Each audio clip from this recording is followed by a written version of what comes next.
Nyt ruvetaan asentaa 230 liukuovea. Kyllä tätä aukkoa, kun tässä katsellut, on todennut, että seuraavaa kämppää kaikki tulee tällä korkeammalla 230 ovella, oli se sitten liuku tai avattava. Että kyllä tämä niin paljon antaa näyttävyyttä lisää. Ei tule itsellä se fiilis. Mä en tiedä, Krisu, taas sulle hirveä tuttu tilanne, että kun kävelee ovista, että ei tarvitse tehdä tälleen näin. Niin se on kiva, ettei omassa kämpässä tarvitse niinku kumarrella. Ainakaan ovia. Niin. Ja sitten toinen, mikä tässä oli kanssa, mikä oli vähän semmoinen oma suunnittelukukkainen, kun itse olet talon suunnitellut, niin tässä liukuovi avautui tänne, niin joka kerta oli sitten tämä efekti. Niin nyt ei ole sitä ongelmaa, kun sen saa kokonaan sivuun. Ja todellisuudessahan tämä on käytännössä koko ajan kuitenkin auki. Niin ei jää ovi sitten tielle. Ja pääsee vaatekaappiin ilman, että se ovi on siinä edessä. Ruvetaanko asentella? Joo. Jopa siistin näköistä.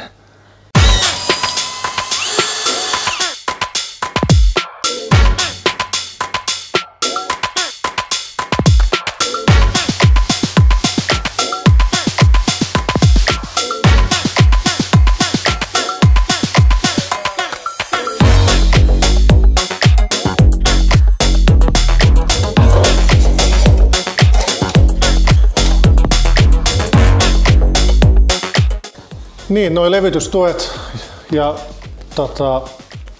suojat, pölyyntymissuojat, roskasuojat, niin sehän on seroterästä, eli se menee 100% takaisin kierrätettävässä ja siitä tehdään uusia liukuovi-elementtejä tai jotain muuta.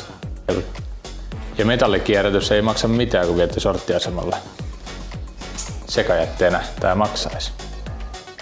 No niin, ja tässä vaiheessa sitten putsataan tietenkin toi kisko, ettei sieltä kuulu mitään ylimääräistä ääntä, jos rakennusvaiheessa on jäänyt roskia. Nyt kun meillä on tää korkea ovi, niin eihän mä yletä, mutta Mikko auttaa tässä vaiheessa. Tästäkin kyllä hyvin kuulee sen, jos siellä jotain on. Tääkin liikkuu aika puhtaasti. On hyvin pidetty suojat paikalla. Ei kun pyöriä paikalla. No niin, meillä on ovi asennusta vaille valmiina ja Mikolle me työstettiin tähän oveen tällaiset urat tänne näin, jotta tää näyttää nyt täysin samanlaiselta kuin noi kaikki kääntyvät ovet, mitä tänne tulee. Ja kun käsityönä kaikki ovet tehdään, niin se on mahdollista. Asiakkaiden toiveiden mukaan pitkälti tehdään. Ihan hulluimpia toiveita me ei toteuteta, mutta melkein kaikki. Tämäkin on loppujen lopuksi aika iso juttu siinä mielessä, että kun ovet on kiinni, niin tämä näyttää samalle, ettei ole että täysin erimallinen ovi. Kaikissa muissa kuitenkin toi sama roilo on. Mutta joo, tää oli erikoiskorkea, niin se piti tilata ihan mittatilaustyönä. Niin. Mutta ollaan silti pystytty tekemään samanlainen kuin muutkin ovat. Laakeroidut pyörät paikalleen. Laitetaanhan pyörät sinne pyörimään. Sitten pääsee hyvin testaamaan, että onko siellä mitään rahinaa sitten enää. Kuuluuko ylimääräistä? Ei. Ei kuulu kuin normaali pieni. Sitten hidasti, ladataan hidasti eka ennen laittoa.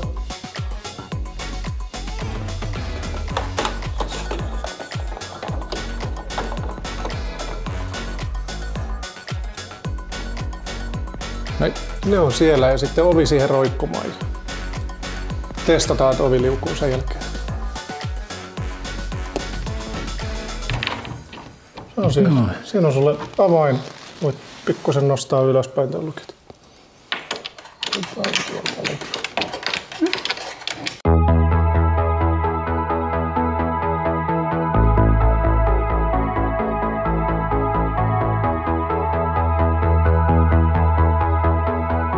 Ovessa on säätövaraa semmoinen 10 milliä korkeussuunnassa, mutta 15 milliä hän on normaali ohjeistuksen mukainen rako, jotta huone saa korvausilman.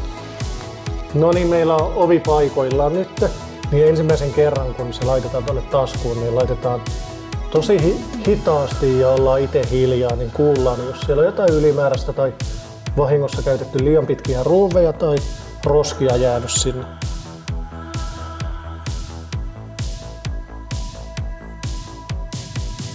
Ei kuulu mitään ylimääräistä, eli Mikko on hienosti putsannut elementin ja kaikki on niinku kuuluu.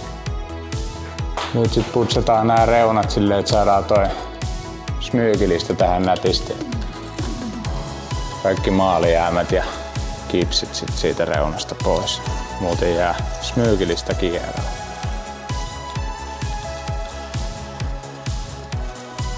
Normaalisti meillä on tämmönen pehmusten nauha tänne vastakarmiin, mitä voi käyttää jos haluaa, ettei se kolahda niin paljon, mutta nyt meillä on Puuseppe tehnyt tämmöisen uran tänne, että sinne saadaan tämmönen harjas tai sitten silikonin sellainen tiiviste, jotta saadaan vähän parempi äänieristys.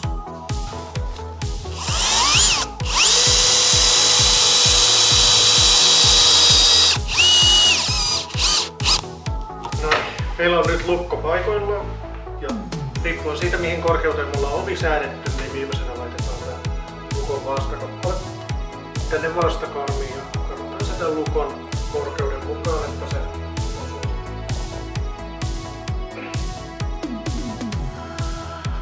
Se olisi niinku siinä korossa, koska meidän ei tarvii enää oven korkeutta säätää. Laitetaan siihen vaikka yhdellä ruuvilla kiinni ja varmistetaan, että tuo lukko toimii oikein niin kuin pitää.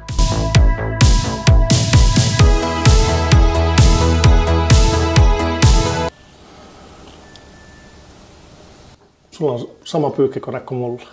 Ärsyttävä laulu. Oletko keksinyt, mistä sen biisi saa vaihtaa? Ei.